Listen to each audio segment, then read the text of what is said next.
안녕하세요. 모감주산방 김경민 사범입니다. 병원에 있다 보면 그 환우분들이 종종 복식호흡 좀 가르쳐 주세요. 혹은 제가 지금 하고 있는 호흡이 맞는지 봐주세요 하는 요청을 하시곤 합니다.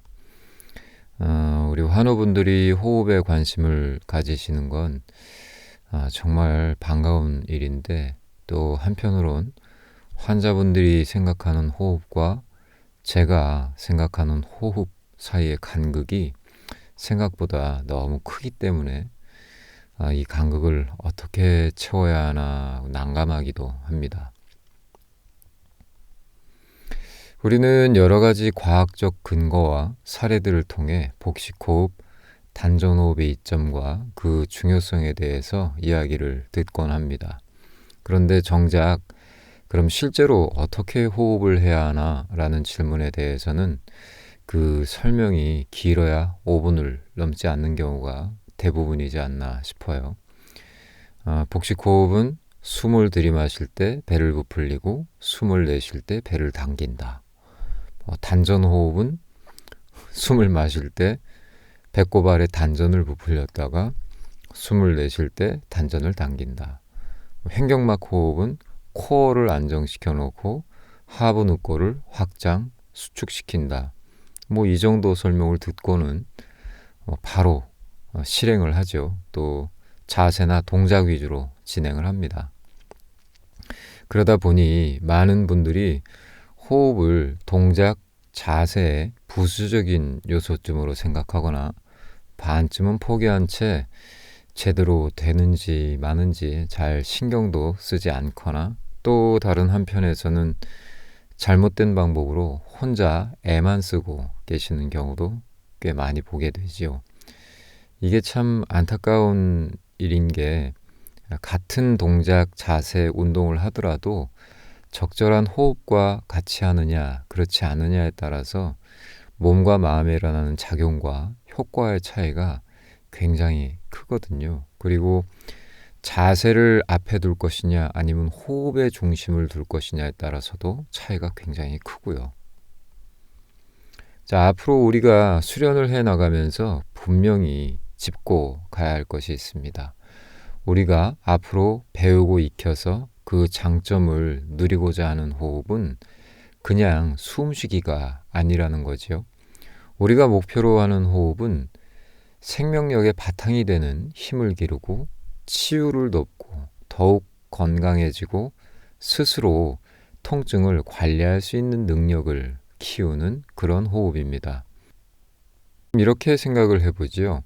우리는 일상적인 생활을 하는 데 있어서 몸 쓰는 법을 따로 연습하지 않지요.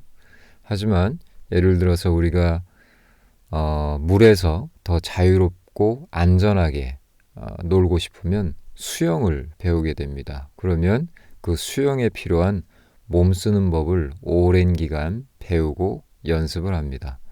호흡도 마찬가지입니다. 우리가 그냥 살아가는 데 필요한 숨은 배우거나 연습할 필요가 없지요. 하지만 치유 그리고 건강한 삶을 위한 호흡을 하고자 한다면 여기에 필요한 특별한 요소와 원리를 이해하고 그에 맞는 충분한 연습 시간이 필요한 겁니다.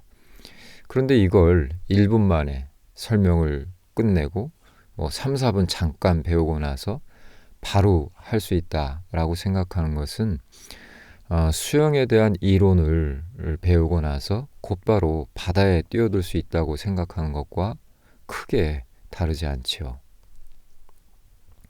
자, 지금부터 우리는 이렇게 기억을 하고 갔으면 합니다. 호흡은 시스템이다. 호흡은 단순한 숨쉬기가 아니라 시스템입니다. 폐와 기도 같은 호흡기관, 호흡근의 협응, 자율신경과 미주신경, 순환계, 그리고 심리상태까지 이 모든 것이 서로 영향을 주고받으면서 작용하는 입체적이고 유기적인 시스템이 호흡입니다. 이 점을 이해하고 적절한 방법으로 호흡을 다루면 근골, 신경, 순환, 마음까지 그 근본, 생명력이 강화될 수 있습니다. 자, 그런데 여기에서 우리가 빠지기 쉬운 함정이 있지요. 호흡이 호흡기관, 근골, 신경, 순환, 심리와 연결되어 있으니 숨쉬기만 잘하면 그 모두가 저절로 좋아지나요? 그렇지 않죠. 하지만 호흡을 소개한다는 많은 사람들이 이렇게 오도를 하는 경우가 많습니다. 또 배우는 분들도 그렇게 믿으면서 막연하게 호흡에 접근하는 경우를 많이 보지요. 호흡을 통해 좋은 효과를 보고자 한다면 근골격계, 신경계, 순환계, 마음과의 관계, 상호작용에 대해서 명확히 이해하고 그 각 요소에 좋은 영향을 미칠 수 있는 적절한 방법을 연습하고 훈련해야지만이 좋아지는 겁니다. 그러니 이제부터라도 막연함을 거두고 호흡과 몸, 마음의 상호작용의 원리를 명확히 이해해 보고자 하는 마음으로 함께 해 주시면 좋겠습니다. 자, 이론적으로 이렇게 풀어서 이야기하면 굉장히 길고 복잡하고 어려워 보이는 이 호흡 시스템은 사실 우리가 일상 속에서 조금만 관심을 기울이면 바로 느낄 수 있는 것들이죠. 다만 이것을 그동안 그 의미를 깊이 생각하지 않고 무심히 지나쳤을 뿐입니다. 잠깐 생각해 볼까요? 우리 일상에서 배가 많이 아프거나 몸의 균형이 무너졌거나 몸이 많이 피곤할 때 우리의 숨이 어떠했는지 살펴본 적이 있으신가요? 가만히 돌이켜보면 그때 숨은 거칠어지고 어깨와 가슴 목 쪽으로 숨이 얕게 올라가고 그리고 들숨과 날숨이 불규칙해졌다는 것을 알 수 있습니다. 또 마음이 불안정하고 감정이 크게 흔들릴 때도 마찬가지죠. 심리적으로 불안정할 때 숨은 얕아지고 거칠어지고 불규칙해집니다. 자, 반대로 몸과 마음이 편안하고 기분이 비교적 안정되어 있을 때의 숨은 상대적으로 부드럽고 깊고 고른 상태가 되죠. 자, 우리는 무심코 그냥 숨을 쉰다고 생각하고 있었지만 실제로는 이렇게 몸과 마음, 숨이 서로 영향을 미치면서 시스템적으로 작동하고 있었던 겁니다. 이러한 유기적 시스템을 배 혹은 단전을 부풀리고 당기는 동작, 횡격막을 물리적으로 자극하는 시도, 폐만 활성화하는 운동, 이렇게 각 요소를 따로따로 떼어서 바라보고 접근하는 것은 마치 눈을 감고 코끼리 다리를 더듬으면서 이것이 코끼리의 전부다 라고 외치는 것과 같지요. 자, 그렇다면 이러한 호흡을 동북아시아의 전통 심신수련, 예를 들어 국선도에서는 어떻게 정리하고 접근해 왔을까요? 수련에서는 호흡기관, 호흡근의 협응, 자율신경과 미주신경, 순환, 심리 이렇게 의학적 용어로 부르기보다는 마음을 고르는 법, 조심, 몸을 고르는 법, 조신, 숨을 고르는 법, 조식 이렇게 정리합니다. 그리고 마음, 몸, 숨이 조화롭고 균형 있게 작용하는 상태를 단전 호흡으로 보았고요. 여기서 서양 해부 생리학적 관점과 다른 특별한 점은 몸, 마음, 숨의 기혈, 즉 에너지 흐름이라는 개념이 더해진다는 겁니다. 이 기혈 개념을 이해하고 잘 활용하면 우리가 일반적으로 접하는 재활운동이나 심리적 접근에서 한계로 느꼈던 부분들 가운데 상당 부분이 해결되거나 도움을 받을 수 있습니다. 하지만 이 기혈이라는 개념은 동양의 언어로 표현되다 보니 자칫 신비주의적으로 오해될 여지가 있는 것도 사실이죠. 그런데 사실 이것을 정확히 이해해 보면 이게 동서양의 차이의 문제가 아니라 용어의 차이에 가깝습니다. 몸과 마음에 대한 서구의 조금 더 높은 수준의 접근 방법에서도 이와 비슷한 개념이 활용되고 있지요, 실제로. 다만 쓰이는 용어가 다를 뿐입니다. 이 부분은 앞으로 수련을 해나가면서 직접 몸으로 느끼고 확인해 가실 수 있으리라 생각합니다. 자, 지금까지 호흡을 바라보는 관점, 패러다임을 바꾸자는 얘기를 해보았습니다. 이제 마무리로 호흡을 배워도 발전이 더딘 이유와 초보자들이 특히 주의해야 할 점을 짚어보겠습니다. 자, 다시 수영을 예로 들어볼까요? 수영의 이론을 아무리 잘 배우고 숙지했다 하더라도 막상 물에 뛰어들면 기초 훈련과 연습이 충분치 않을수록 그 결과가 즉시적으로 체감이 됩니다. 바로 물을 먹게 되죠. 그리고 때로는 즉각적인 위험을 느끼기도 합니다. 자, 그런데 호흡은 그렇지 않죠. 좀 잘못해도 당장 물을 들이키는 것처럼 숨이 막히거나 그 위험을 바로 감지하지는 못합니다.